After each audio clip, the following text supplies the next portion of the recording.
wherever I go, everyone has the same exact feeling.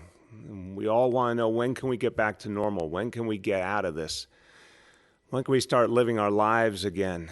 I think it's amazing how much people have, in the midst of this crisis, figure out all sorts of new ways to keep going, all sorts of new ways to keep connected to their loved ones, their friends, all sorts of new ways to entertain their kids and teach their kids. You know, folks are staying connected and sort of creating a whole social life.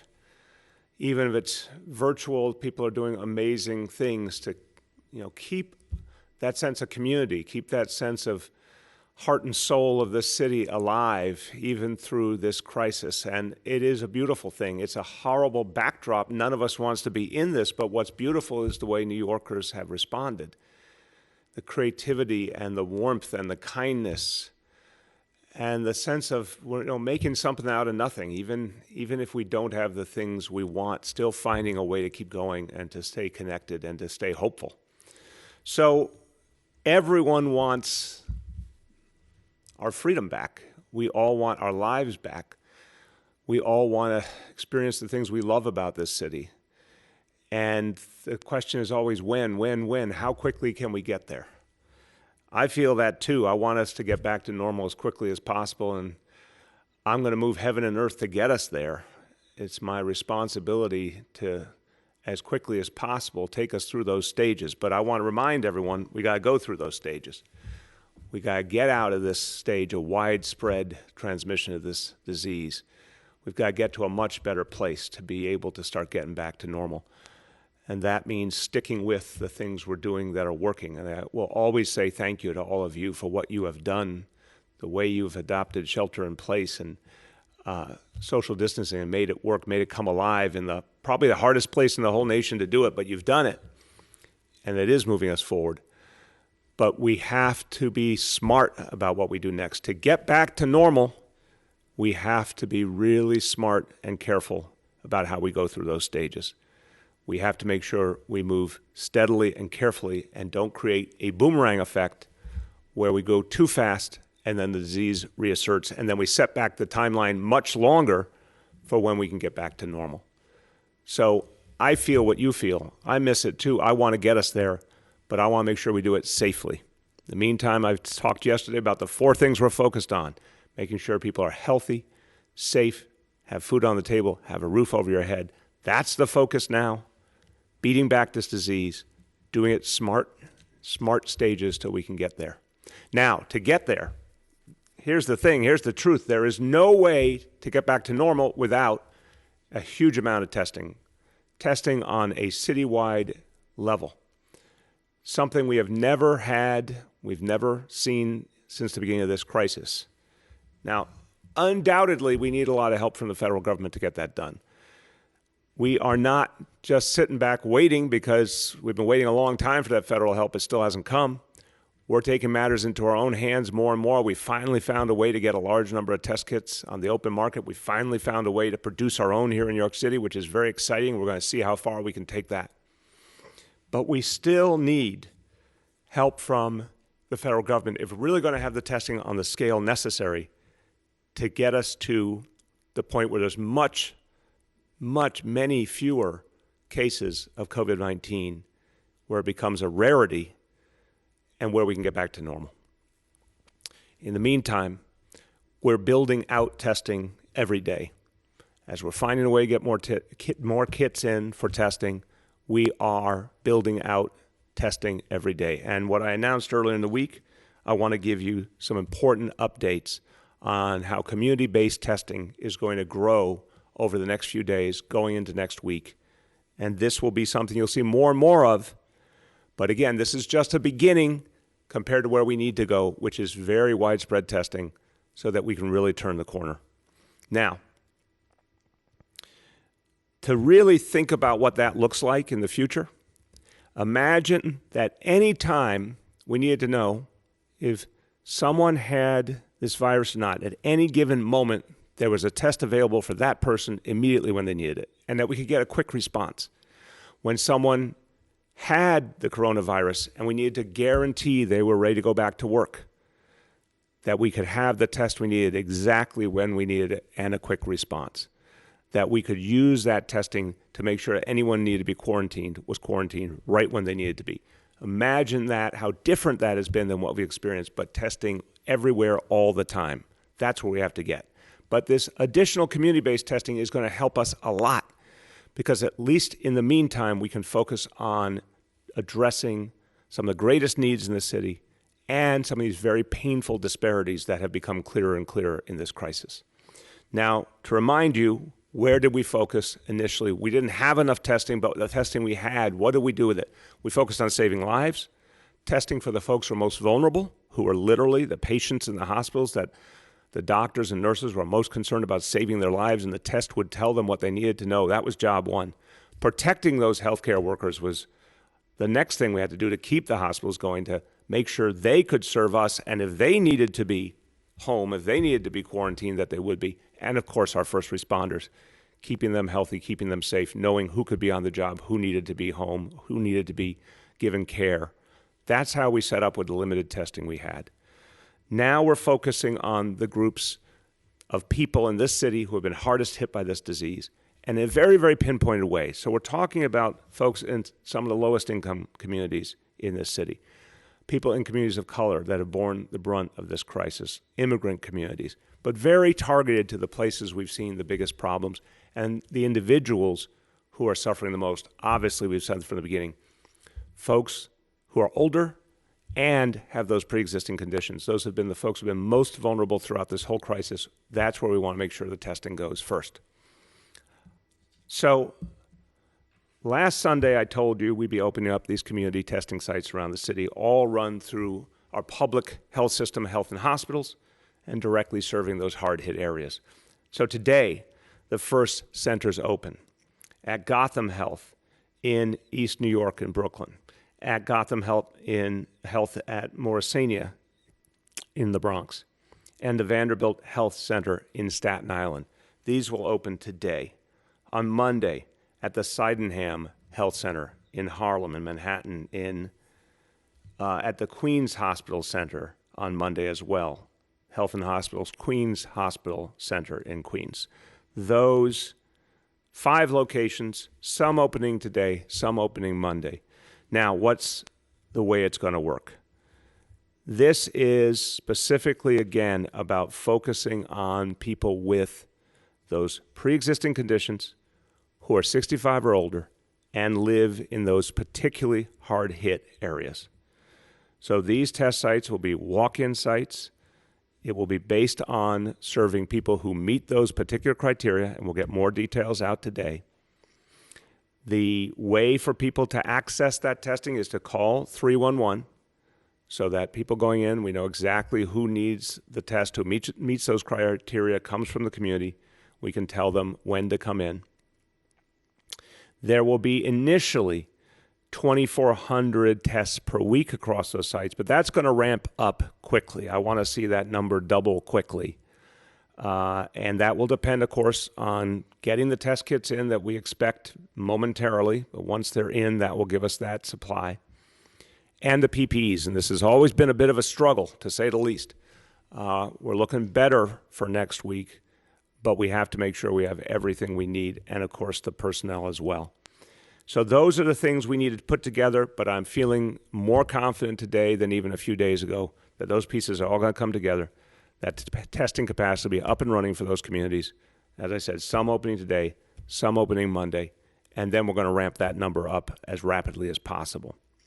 We want to reach everyone we can reach to keep people safe. That's the bottom line, and to particularly keep those safe who are most vulnerable. We're going to accompany that with information and education because the test is important, to say the least, but people need to know what to do with the results. And I want to remind all New Yorkers, if you test negative today, it does not mean you're out of the woods for good, and you still have to be very, very careful and cautious, particularly if you're one of those folks who's most vulnerable. It does not mean a negative test today is an all clear for the weeks ahead. It's not. Got to still be very careful. Still take those precautions. Positive test tells us something, of course, very important, And for folks who are vulnerable, that's a very tough moment when they get that positive, but it tells us immediately what we need to do to help them. It also confirms how important it is for anyone who tests positive to isolate from the people in their life and in their household to the maximum extent possible. Now, some households can do that more easily than others, depending on how your apartment or your home is laid out. There are a lot of people in this city who don't have a hell of a lot of choice because they're in a very, very tight circumstance in their home or their apartment. Some families doubled up, tripled up, particularly for folks who can't socially isolate at home properly, especially if they're symptomatic or even more so if they have a positive test. We want to make sure there's alternatives available. So I announced yesterday, again, 11,000 hotel rooms coming online immediately to help folks who need to be quarantined. This is all moving quickly. So anyone who needs that quarantine, who's in a situation where they can't properly socially distance from the people around them, again, they're symptomatic or they have a test positive, if they want to be in one of the hotel rooms, it will be provided to them for free. So that's available now. We'll be acting on that immediately, and it will fit directly with this community-based testing. Okay, so that's one important piece. We also have to keep our focus always on our healthcare heroes. And they already are a priority for testing for sure, but we want to keep deepening those efforts. So we are partnering with a private healthcare organization, One Medical, and with a labor union, 1199 SEIU, that represents so many healthcare workers. And together we'll be opening 5 new test sites beyond the ones I mentioned previously, 5 additional test sites, 1 per borough. Brooklyn and Queens will open now. Staten Island, the Bronx, and Manhattan will be open on Monday. So these sites will be up and running quickly. Their testing capacity will be about 3,500 per week. And again, this is one where we're going to be really clear about eligibility. The frontline healthcare workers who are members of 1199 SEIU will have the opportunity to go there. Essential workers, including employees of adult care facilities and employees who care for people with disabilities. This will be sites where they can get tested. And these people do such important work. I want to say to everyone who's in those adult care facilities, everyone who's caring for people with disabilities right now, again, you are among the unsung heroes of this crisis. It has not been easy for you. You deserve the praise and appreciation, and you deserve the opportunity to get the protection you need and the testing you need, and this will be part of how that happens. And then beyond that, these sites will be open to New York City residents in each borough, 65 years old or older with pre-existing conditions. So sticking to that notion of the focus on folks who are older and have pre-existing conditions. So thank you to 1199 SEIU. Thank you to One Medical for this great effort. We're happy to partner with you, and that will expand capacity greatly. Anyone who needs to schedule an appointment and fits those criteria, you can call 1-888-1-MED-1. So it's 1-888-1-MED-1. It's ONEMED number 1. Or go to onemedical.com and use the code NYCCARE30. So between those two efforts, 10 new community-based testing sites in the places that need it most, scaling up fast. But again, this is a small beginning of where an example where we really need to go, which is truly widespread testing so we can get out of this phase and move forward. Now, talking about getting out of this phase, it's important to recognize it's not going to happen overnight. It's going to be a long fight.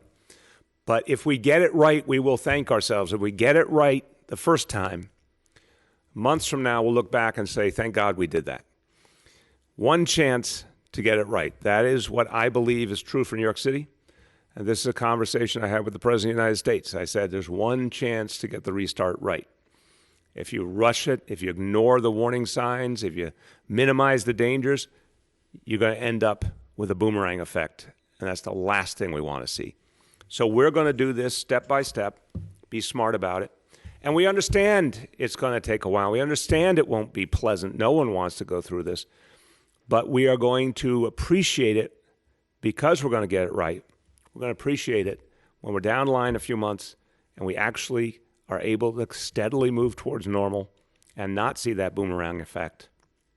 And so we got to be smart about what to prioritize. I told you over and over, safety, health, food on the table, roof over your head, those are our core priorities. And we think about what we're going to allow and not allow going forward. It fits those priorities exactly.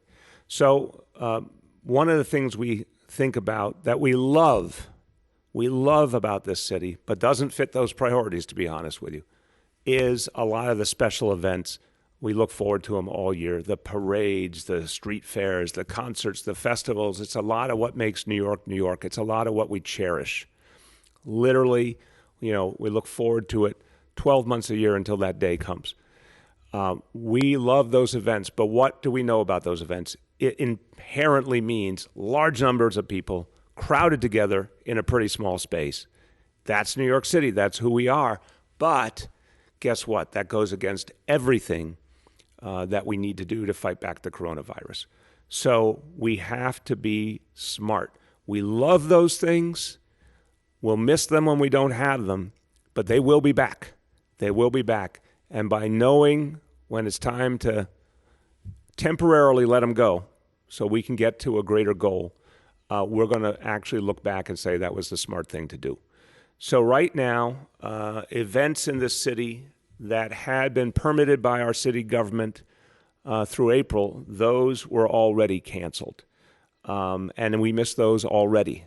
But now it is time to be clear that non-essential city-permitted events for May need to be canceled as well. Not happy to tell you that, but I want to tell you the honest truth. It is the smart thing to do to protect the health and safety of New Yorkers. I don't think many of you watching right now are particularly surprised by this concept, but I think it's important to say it out loud and lock it in so people know what's really going on and so people can plan, including these people who put together these amazing events, and we really honor them. We appreciate them. They do something so special for New York City every single year. They deserve some certainty too. So things like the Brooklyn Half Marathon, things like Summer Stage in Central Park, things that were going to be happening in May or starting in May, we are making clear we're not issuing any permits for the month of May. We're canceling those events. Now, I want to be clear, these kind of permits are for special events, community events, cultural events.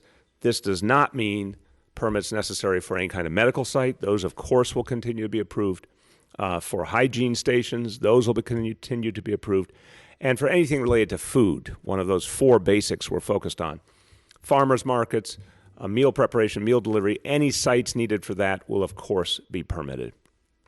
And the same goes, as I said, medical sites, those field hospitals, all that, of course.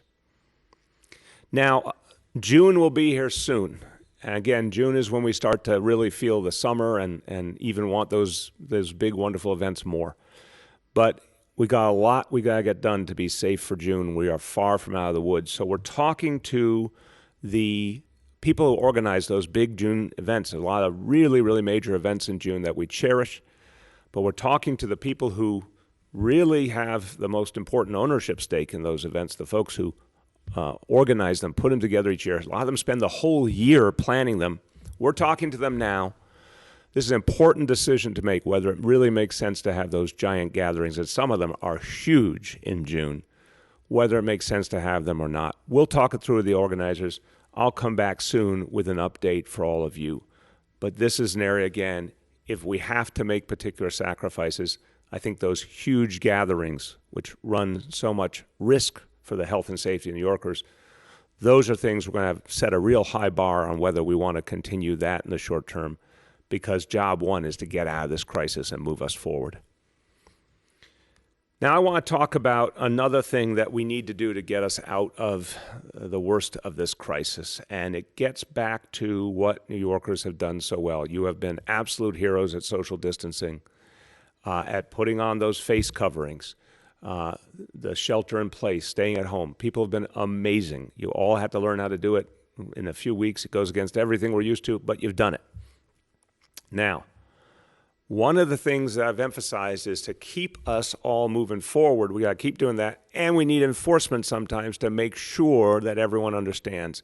And NYPD, FDNY, Parks Department, Sheriff's Office, Buildings Department, many, many agencies have participated. They've done a great job. Part of why they've been able to identify and act on any problem, some group of people's gathering on a street or in a park, there's a overcrowded subway train, there's a grocery store or a supermarket that has a line that's not socially distanced. We've seen these problems. Part of why we've seen a fast response by enforcement agency is that people have been calling 311. And we need that. We need those calls to 311 to target where a problem is so we can get enforcement out immediately, solve the problem, save lives, protect lives. Okay. That depends, of course, on the 311 system functioning well. And historically, it's functioned very well. It's actually a great part of New York City, something that actually has worked for so many New Yorkers to have that place to turn 24/7 and get real answers and guidance.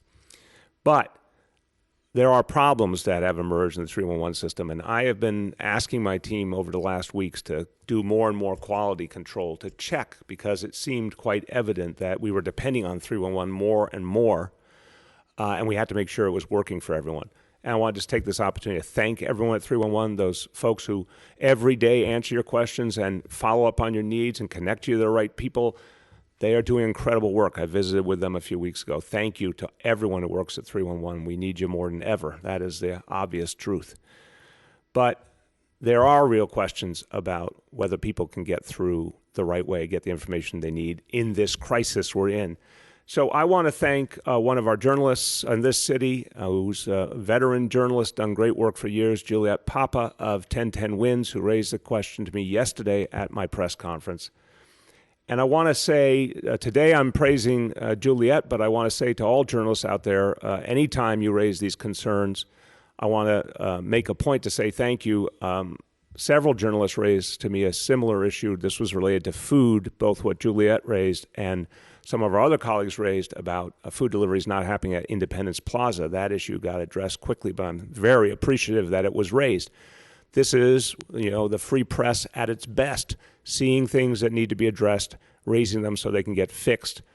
So Juliet, special thanks to you, because you did the smart thing and you tested the 311 system yourself and you found it was not providing the service that was needed for someone who was hungry, that I said has to be the standard. A New Yorker's hungry, they need food, they call. If they're the kind of person who's vulnerable, who can't get out of the house, a senior can't get out of the house, a disabled person, they need a delivery. We need to make that delivery happen quickly, or we need to help get them connected to a local food pantry or soup kitchen who can get them food quickly. Whatever it takes, we need a system that works and works every time. So as a result of Juliet's call, some important work was done yesterday. And I want to give a special thank you to Commissioner Jesse Tisch, who is our information technology leader in this administration. She did some great work helping to address these issues, along with Deputy Mayor Laura Anglin. Thank you to both of you. So here's the deal. 311 calls have grown exponentially during this crisis. Before, so go back to February, typically 311 got something like 55,000 calls a day. The peak in April was 200,000 calls in a single day. So to be able to address this level of demand, we're taking some immediate steps, literally since yesterday morning. One, more and more we're going to prioritize for 311 that it be about the response to the coronavirus. There are a lot of other things that people turn to 311 for. We're going to more and more encourage people to go online and get that information or use the 311 app. That's where we want to try and get people who have non-COVID-19 concerns more and more. But what we're doing specifically at 311 for folks who call in, and remember, a lot of folks are going to use the phone. The go-to for a lot of people will be the phone, particularly for seniors. We want, if you need food, you get an immediate response. Not be put on hold for 10 minutes. You get an immediate response. You get immediate clarity about when food will start to arrive.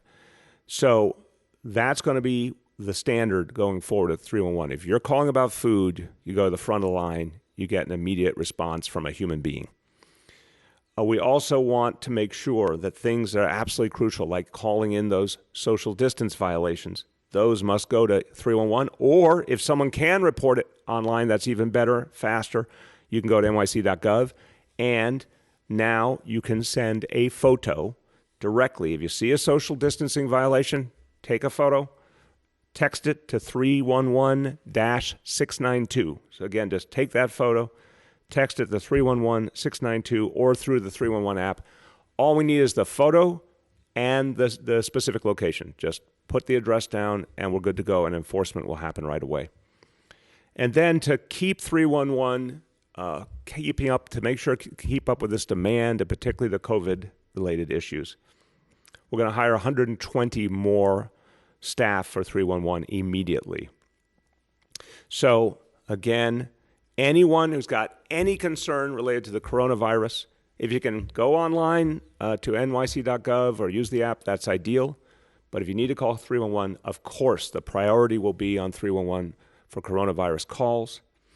The non-COVID calls, if you do need to call 311, if that's the only way that you can communicate and you have a real concern, even if it's not related to coronavirus, please, whenever possible, try and do that later on in the evening or on a weekend when it's a little slower. That would be really helpful if you can do that. So you're going to see a much stronger capacity at 311 immediately, because I am 100% clear with all of my colleagues in city government. Those four basics: keeping people healthy, keeping them safe, making sure there's food on people's table, making sure there's a roof over their head. That's what we're doing. That's how we're going to handle this crisis. The food part, we cannot miss on. If someone needs a meal, they need it right away. We've got to make sure that happens. Now, want to do the part of the report, the update each day that is in many ways the foundation of everything we'll do going forward, which is tracking our progress and what's going to help us on the pathway to getting back to normal. We have a high bar. We have a high bar here because we have to make sure we get it right. So we'll look at our indicators today. And the first one, again, is the daily number of people admitted to hospitals for suspected COVID-19 cases. And that number went down, thankfully. Again, 2-day lag in the data. So from April 14th, 386 to April 15th, 329. That's very good. The daily number of people in ICUs across our public hospitals for suspected COVID-19, that number went down as well, from 887 to 874, also moving in the right direction. Now, percentage of people tested positive for COVID-19. Citywide, the number went down from 55% to 46%. The only indicator went in the wrong direction, and only by a little bit, was the public health lab testing went up from 78% to 82%. Look, this was a good day, definite movement in the right direction, not a perfect day yet. We want to have those really clear, positive days, good days, moving in the same direction over the course of 10 days to 2 weeks to start to then talk about the next steps we can take. But this is progress nonetheless.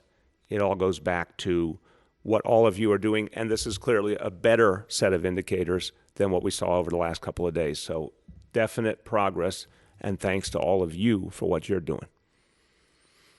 Okay, speaking of thanks, I want to thank some people who have really stepped up for us. And the big story here is what New Yorkers have done for each other, and the heroism of New Yorkers and the ingenuity of New Yorkers. But we also want to thank everyone who's come forward to help us.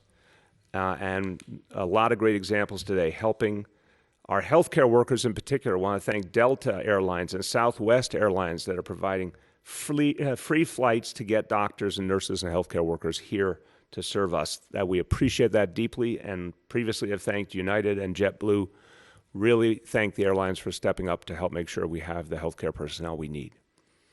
To Harry's, which specializes in men's grooming. I want to thank them because we all know so many of our medical personnel barely have had any time to take care of themselves in the middle of this fight. Harry's donated $500,000 worth of razors and lotions to health and hospitals, healthcare workers. Thank you. Very much appreciated. Target just gave $50,000 to our Fund for Public Health. Thank you. Peloton, 90,000 N95 masks. This is fantastic. This is really one of the personal protective equipment that we need the most. So the N95 mask, particularly appreciated. Thank you to Peloton. AmeriCares has sent us 300,000 pieces of PPE equipment. That includes masks, gloves, eyewear. Very, very much appreciated. Thank you, AmeriCares. Now, focusing on our students, our young people, In Motion Entertainment, donating 6,400 pairs of headphones to students in homeless shelters and temporary housing to help them really do well with remote learning. That's very much appreciated. And now, many, many good examples today. Here's the biggest, and this one's really fantastic. I want to thank the Open Society Foundations. They are working literally all over the world to address COVID-19, and I want to really appreciate the Open Society Foundations. They're so often looking to how to help people where they're not getting the help they deserve and need, and they're oftentimes there even before governments are there, and protecting people and uplifting people that others don't. So I'm so appreciative. $35 million flowing through the city of New York to help people in need. $20 million for the Immigrant Emergency Relief Fund, and that will work through our mayor's fund. That is to help immigrants who are bearing the brunt of this crisis in so many ways.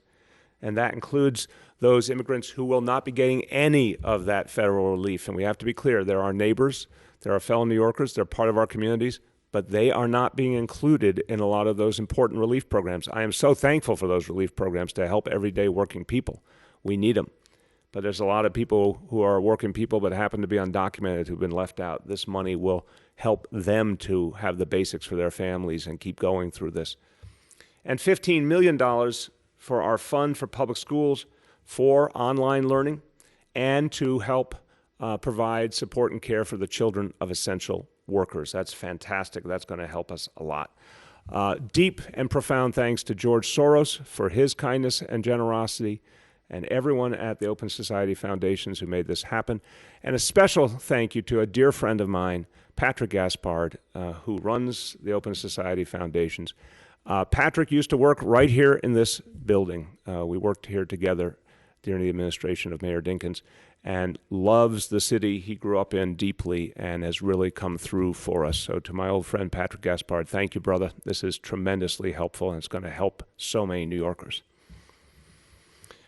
So that shows you that a lot of people are stepping up. And that shows you that people see New Yorkers fighting back. They see New Yorkers helping each other. They see the amazing, heroic healthcare workers, first responders. We see the world stirred by what New Yorkers are doing.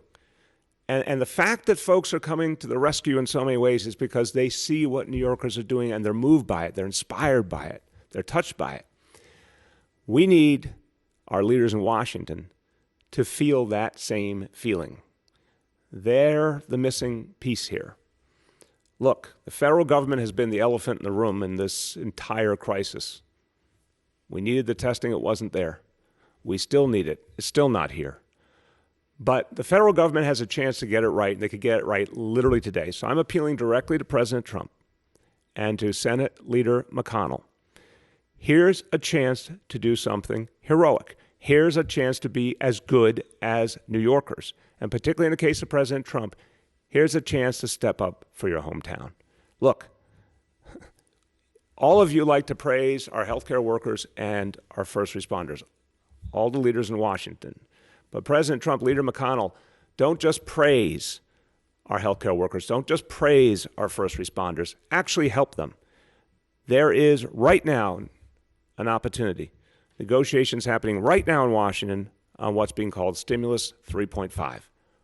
With literally the stroke of a pen, you could ensure that our healthcare workers, our first responders, all the public servants of the city have the security of knowing that their work can continue, that New York City will be able to provide the basic services necessary to help us out of this crisis and to help us towards recovery. Anyone who wants to see a recovery, anyone who wants to see the economy restart, needs to understand that the American economy does not restart without the nation's largest city, without the economic center of this country. This is one of the great economic engines of America right here. So morally, Mr. President, morally, Mr. Leader, you should want to make sure that that stimulus 3.5 includes the money to make New York City whole, New York State whole, all cities and states whole that have lost billions upon billions of dollars in revenue and will never get it back and won't be able to fund basic services without it. You should want to do it because it's the right thing to do. But if you need a pragmatic reason, you will not be able to restart your economy, our economy, unless you get this right. This could happen today, literally today. So, look, I've asked and I've asked nicely. Mr. President, your hometown needs you. Leader McConnell, your nation needs you. Let's get this right now. Everyone knows, right now, you two could get it done. And Mr. President, I dare say, if you were to say out loud, we need stimulus 3.5, and we need to make sure that all cities and states are made whole, that their lost revenue is replaced by the federal government, if you said it out loud, I guarantee you the Republican Senate would go along. So it's time to say it out loud. With that, everyone, let me turn to a few words in Spanish before we turn to questions from our colleagues in the media. Sé que todos los neoyorquinos quieren volver a la normalidad. Gracias por los sacrificios que han hecho. Pero la única forma de vencer a este virus es con exámenes a gran escala. Estamos aumentando los exámenes lo más rápido posible y necesitamos que el gobierno federal ayude a la ciudad más grande del país. Okay, we will now turn to media questions, and please let me know the name and the outlet of each journalist. We'll now begin our Q&A. As a reminder, we have Dr. Barbeau and Dr. Katz also available to answer questions. Speak up a little more. The first question will go to Andrew from NBC. Mayor, can you hear me? Yes, Andrew, how you doing? Good, thanks. I hope you're doing well. Question is about the June events and the discussion you're now having with the organizers. Based on what you said yesterday, which is that you cannot envision a scenario where the beaches could be open this summer with groups of people, what is the discussion even about with these June organizers? Is there any scenario, for example, where the Pride Parade takes place? It's a great question, Andrew. Look, and again, I'm the first to say, it's important to frame this, none of us knows yet the future of what's going to happen with the coronavirus, because Lord knows the coronavirus has thrown us a curveball more than once, and there's still no one on earth who fully understands this disease. What I said about the beaches was, we can't give you a plan to open the beaches because we don't know what's going to happen going forward. I would love it if we had sustained good news and progress and we could drive down those cases to such a small number that then the day could come where we could open the beaches. That would be amazing. But I'm trying to be honest with New Yorkers that I can't see that yet because we don't have the facts to back it up. As you just saw, we did the indicators for today. They were better, but they're still not even beginning to be what we need them to be. So when it comes to the events, again, we're doing them step by step.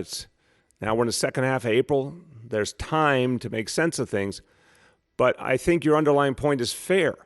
Can I envision as early as June mass gatherings like some of these huge events? They're beautiful events, but they're really mass gatherings. Hundreds of thousands of people, in some cases more than 1 million. I can't see it, but I want to talk to the event organizers. I want my team to talk to them. I want to see what they're feeling. Look, I suspect a lot of them, from what I've heard so far, they don't feel confident that they can do the events properly. They don't feel confident that they could keep them safe. So I want to hear what they want to do, and I suspect some of them are going to say, hey, we just don't feel good about it, and we would prefer to have certainty. But we want to have that conversation because these, again, are truly huge, important events. We'll do that quickly, and we'll have the announcement quickly because we want to give people a clear picture going forward. But I think this is the thinking we're going to have to do from this point on is what kind of decisions do we have to make when to stay ahead of things, but to always focus on this number one truth. We got to get it right. We got one chance. We cannot allow the disease to boomerang back. So I don't see it for June, but we're going to have the conversation carefully and then have an announcement real soon. The next question is Juliet from 1010 Wins. Yeah, hi, good morning, Mr. Mayor. Good morning, Juliet. Yes, and thank you for your very kind words and your response. We're all out here trying to help. I followed up, as you asked, and I have a two-part question. I made the second call this morning to 311, and this is after WINS received many emails and tweets regarding, various problems with the food distribution system. So I am glad that is being addressed, as you said. So the call went much better today. I was directed to a food specialist who could register me, provide an interpreter, and directed me to food pantry locations. All well done, and I was on hold for like a minute. We did have some emails yesterday involving language barriers, however. A Mexican family in the South Bronx had a language issue trying to get through on 311. And another pointed out that the Arthur Cunningham School in Brooklyn is listed as a free meal location, but that its doors were closed and that there was no personnel there April 6th and April 8th. So I guess I'm asking, how will you be addressing that? What's online in coordination with what's out there on the street? Juliet, I give you points for persistence. I'm very much appreciative because this is exactly what helps us, honestly. I keep telling everyone on my team, and they're all working through this crisis, literally every day, 12, 14, 15 hours a day, nonstop since the beginning. So people are doing their damnedest, but I keep saying quality control. Think from the perspective of everyday New Yorkers trying to get access to this. So I, again, appreciate what you're doing to make sure that things are really what they're supposed to be. And I'm the first to say in a crisis, it's understandable sometimes things are not what they're supposed to be because just there's so much going on, some signals get missed. But that's not acceptable to me. I understand it, but it doesn't make it any better. So the school you mentioned, we're going to follow up on that immediately. That's unacceptable entirely because we need people to go to those free meal locations and have total confidence that the meals will be there when they're supposed to be. If not, a family could go hungry. That's unacceptable. So we'll follow up on this immediately to understand what happened to that location and fix it. The translation is supposed to be available instantaneously. So again, that's another issue we'll address. If that isn't, there's something profoundly wrong because that way before the crisis, that was supposed to be available for anyone and everyone who asked for it or obviously needs it. We'll fix that immediately. That should be easy to fix. But I'm glad you were only on hold for a minute. I don't even want you to be on hold for a minute, is the truth. I'm going to keep pushing people that sometimes I get it. If just a whole lot of people called in simultaneously, just dumb luck, I get it. Sometimes someone might have to be on hold even for a very, very brief period of time. But my goal is to not even have that. And I'll tell you why, Juliet, because I'm particularly concerned about a senior or someone vulnerable who is feeling worried, who's anxious, who doesn't literally know where their meals are going to be coming from, and many of whom are not going to be confident when they're making that call. I wish they would assume that everyone's going to care and be there for them, but a lot of people, understandably, feel a little hopeless or feel like they're not being seen and heard. I don't want anyone to ever feel that. So if someone calls, I want them to know immediately they're getting help. So I'm glad you had a better experience today. I want to make it better than that even. But we will follow up for sure on these particular missteps and get them fixed. And again, thank you to you and to all your colleagues in the media. I will always endeavor in this crisis to say thank you when you point out these things to us because I'm telling everyone we need quality control, and I know people are trying to do it, but we're going to need even more, and you guys are helping us to do that. So anytime you help me do this work better, I will make sure to thank you. Next is Henry from Bloomberg. Hello, Mr. Mayor. My question has to do with the focus on low-income neighborhoods for testing.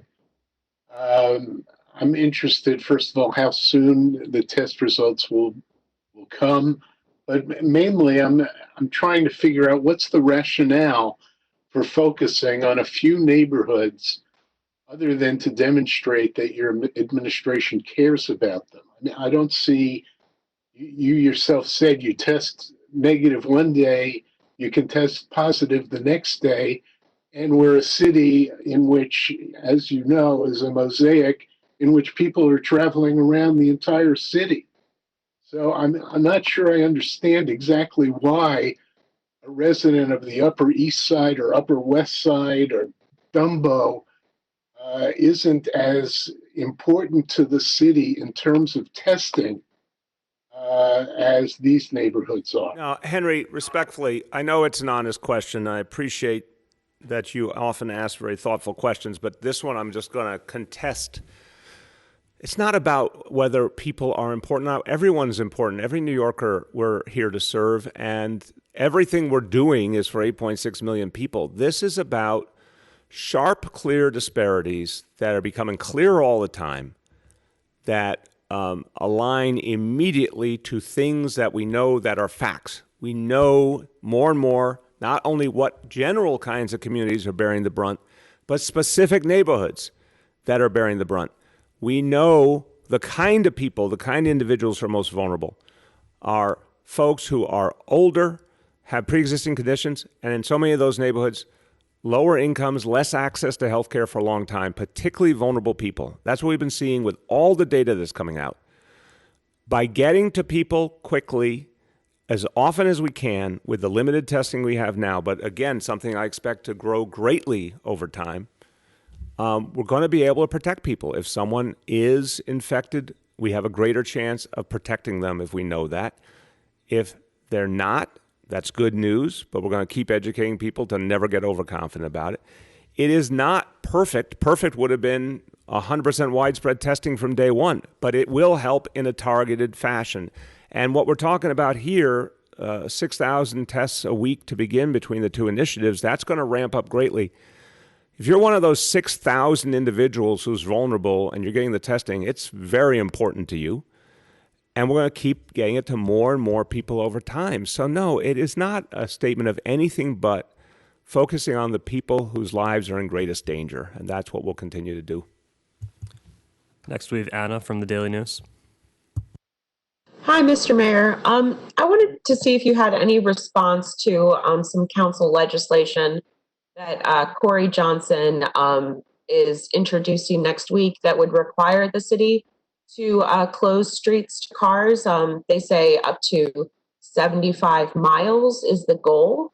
I wanted to see if that's something that you would be willing to work with them on, and if you could talk about it in context of a lot of the stuff happening in summer that is going to be canceled or potentially canceled, like pool hours and beaches. So maybe streets would be an alternative for kids to just get some air. Yeah, Anna, I'm always ready to talk with the council, with Speaker Johnson and the council about any idea they have. Over these last years, there's been a real partnership and a lot of good work together, and we've always been able to resolve issues positively. On this particular issue, the important point for me is safety, health. Like, that's what it comes down to, the safety issue, the health issue. Whatever we do, is it helping us to turn the corner on this crisis? Is it keeping New Yorkers safe? The proposal, I haven't seen the details. I look forward to seeing the details. But the proposal, I think, builds on some of the notions we've seen in other parts of the country. But again, we talked about Oakland the other day, very, very different realities. And plans that would not work here if adopted the way they were in other places. So I want to make sure that anything we do with our streets keeps in mind the following: that we do not put any New Yorkers in danger. We do not create a situation where people think they can walk in the middle of a street, but in fact, there's still vehicles there. We do not create a situation where emergency vehicles and crucial deliveries can't get through. We do not create a situation where we need to use enforcement personnel we still don't have enough of, drawing them off of other things that are crucial. These are my concerns. We're going to look at how everything evolves. Maybe the situation opens up over time and we have other options. So I'm going to hold a high bar for that, but we look forward to a real conversation with the council. Next is Marcia from CBS. Morning, Mr. Mayor. How are you doing today? Good, Marcia. How are you? Good. I actually have a follow-up question about summer.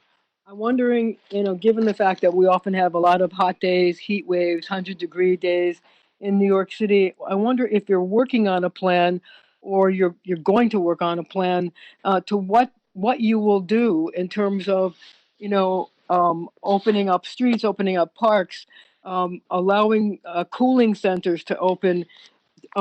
Because people have right now there's no pools, there's no beaches, you've canceled a lot of public events.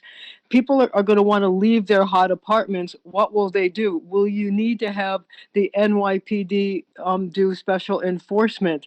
And also, if somebody were to give you $12 million to open the pools, like a private donor, would you accept that as a possible solution, especially in these hot days when probably tempers are going to flare. People are going to want to go out and get out of their hot apartments. What's the city going to do? Excellent questions. So, okay, thank God it is April 17th, so we have some time to plan. But this is exactly the kind of thing we're going to be going into planning mode on now. Your first question, absolutely crucial. While we're dealing with one crisis, one problem, we can't take our eye off of other problems. So today, we're not dealing with heat waves, but we sure did last summer, so we should be ready. When you think about June, July, August, that's when we have to be ready for, and I think you're exactly right. If we don't have some of the options we're used to having for providing cooling, what do you do? And I think what will be important in the discussion with our healthcare leadership is, how do you balance the factors? If we're at that point where we still need to practice social distancing, you could, in principle, have a cooling center, for example, where folks could go to get cool, but with clear social distancing rules. Now, the pools are hard, and this is something we're grappling with. We did not put the pools in the budget at this point because of everything, because we have taken a huge hit on revenue, and we just don't have the money to spend. But also because if there's something that defines people getting together in a small space, it's lots and lots of. I've been to the pools in summer. Last summer, I visited a number of the public pools. I mean, it's a huge number of people crammed together. There's locker rooms. There's lines. It's everything you don't want if you're trying to still use a strategy of shelter in place and social distancing. So the pools didn't make sense for a variety of reasons. It's not just if a donor came along. We would be very grateful for anyone who wanted to help us out. But the pools, until we are in a much better situation health and safety-wise with this disease, the pools present immediate challenges. But I think your bigger point is an excellent one. We have to have a plan to prepare for the potential of a hot summer and make sure we can keep people safe in that vein. We will for sure, and we'll publish it when we have it. But it'll be a different kind of plan than what we've had in the past. Next, we have Julia from the Post. Hey, Mr. Mayor, good morning. I'm wondering if you can tell us, where do you see the city coming in on the reopening scale for President Trump's plan? He listed June, July, August, September. Where are we at? And then I just wondered if you could respond to former Parks Commissioner Adrian Benepe, who said that if you close pools, city kids, largely minority kids who don't know how to swim, are going to get relief in the city rivers and park ponds and lakes and drowned. Yeah, I just fundamentally disagree with him. We've seen already New Yorkers of all ages adapt to this really, really tough crisis. And we have to protect people. And we cannot set up a situation where we gather large numbers of people together and then exacerbate the coronavirus crisis again. We're going to make sure that whatever we face up ahead, there's going to be a lot of enforcement out there. a lot to protect people. But no, we do not see, and we've never seen, our young people swimming in city rivers in large numbers. I don't buy that. I think it's right to say whatever we do, we have to be careful. Yes, we need enforcement. Yes. But no, you cannot say, let's do something that's going to exacerbate the coronavirus crisis and put people's health and safety in danger because we fear some other outcome. No, let's do the smart thing and then make the adjustments we need to keep people safe. That's to that point. To the point about where we are on the spectrum, we're obviously different from many other places, Julia. We have to be smart and careful. We have borne the brunt. We've been the epicenter. We're the most densely populated city in the country. We have special challenges here. We're going to be careful. We're going to be smart. So I think, the plans that have been put forward so far, very broad, obviously.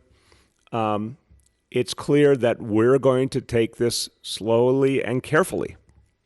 And we need our indicators. One of the things we have, which I actually think predated some of what the president's put forward, is we put out very clear indicators that we've said have to move in the same direction for 10 days to 2 weeks to even begin to start trying to relax some of the standards, and then to do that to see if it's working. Well, keep watching those indicators. It has to keep working. So no, I think we're going to be slow and careful. Other places may feel they can forge ahead, and they better be right if they do that. They better make sure they know what they're doing and they're doing it right, and they better be watching their indicators carefully. We're going to make sure we prove that we're getting out of the woods before we take some of those steps. Last question for today goes to Katie from the Wall Street Journal. Hey, Mr. Mayor and everyone on the call. I wanted to ask, it's a two-parter. I'll be quick, though. The first is the city's health and hospitals announced today that 26 of their employees working in city hospitals died, but they haven't released where they were working or who they were. And I'm curious why there is this sort of lack of information being shared. And the second is, and it's bouncing off Julia's question, do you really think that you can responsibly say that people won't go in the ocean when it's 95 degrees if there's no lifeguards? They go in unguarded beaches even when there isn't a global pandemic. So do you have a plan to expedite this plan?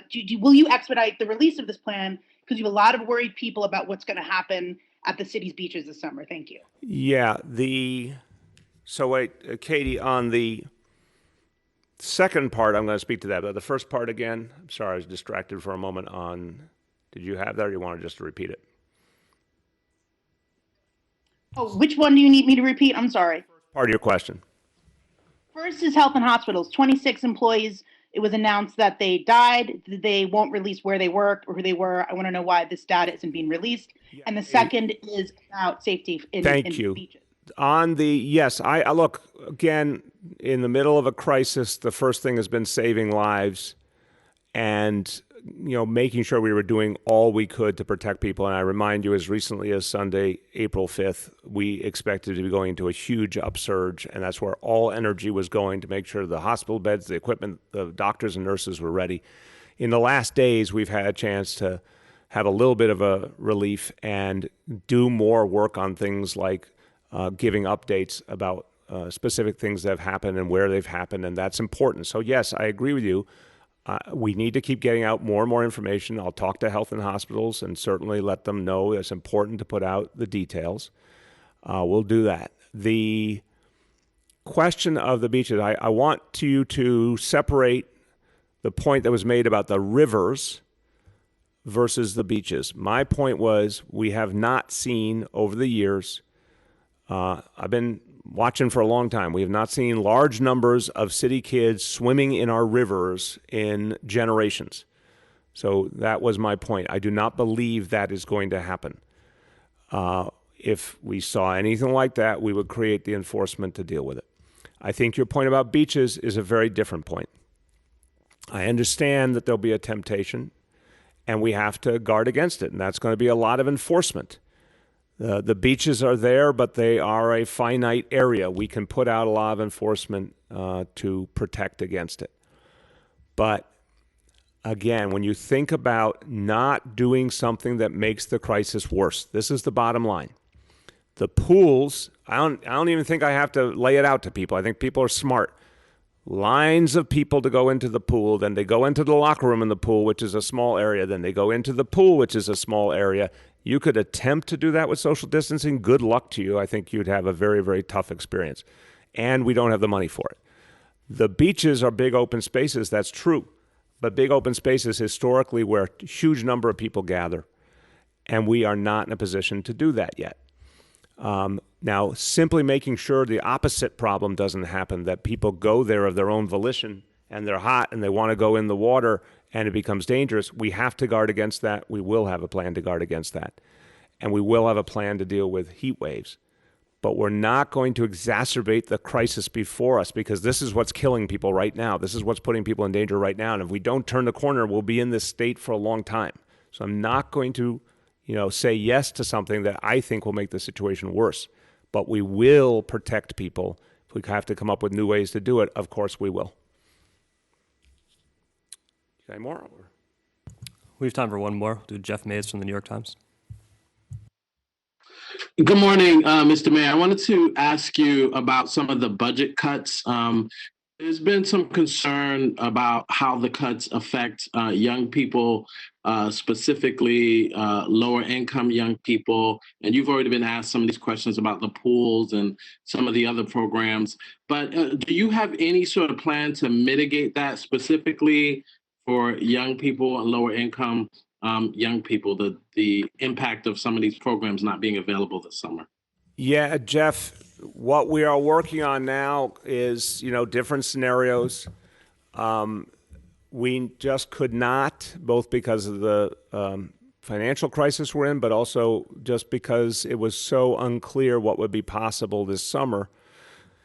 We couldn't move ahead spending a lot of money when we're still at a point where literally no one's supposed to be traveling around who's non-essential, no one's supposed to be gathering. It just didn't make sense. We're going to have ready a variety of options. Department of Education is working on this right now. If we're in a very tough situation like we're in now, what would we do to continue distance learning and to do things to engage young people from home over the summer? If the situation improves, what are our options? That's being planned out right now. But the traditional summer programming it was not possible to approve it in this atmosphere. Again, I think our path out of this crisis will take time. So we'll do everything we can possibly do online and giving kids options they can use from their home. And then if we see, a real break in the clouds, if we see real sustained progress, actual indicators that are factual telling us we can start to turn the corner, then we'll do that carefully, slowly. We'll keep watching those indicators. That might open up the possibility of doing some things differently. Even as I said with the beaches, I'm saying right now we're not going to be in a position to open them next month when they would normally open. Let's imagine a scenario where we had absolute proof that we had turned the corner, where there's very few cases anymore. There's strong containment. That's a scenario where you could talk again about opening beaches and other activities for young people. So we'll have different scenarios ready, but the physical ones, the ones where people gather together in large numbers, those just can't be approved until we see constant progress. We'll have Plan A and Plan B ready for sure. Okay, everyone, thank you. And just, remembering that we know that what we've been doing is helping us towards that day. We want to get back to normal. Stick to the plan because it's working. We're working every day to get that testing we need. Again, we need the federal government to come forward, especially with that stimulus support. That's going to be absolutely crucial to getting back to normal. Think of it this way. New Yorkers, every one of you are doing what you're supposed to do. Our healthcare workers are doing what they're supposed to do. Our first responders are doing what they're supposed to do. So many people are stepping up. Washington needs to step up. Make us whole financially so we can survive, so we can provide basic services. Help us help ourselves with testing, and that's the pathway to getting back to normal. It won't be easy, but we will get there together. Thank you.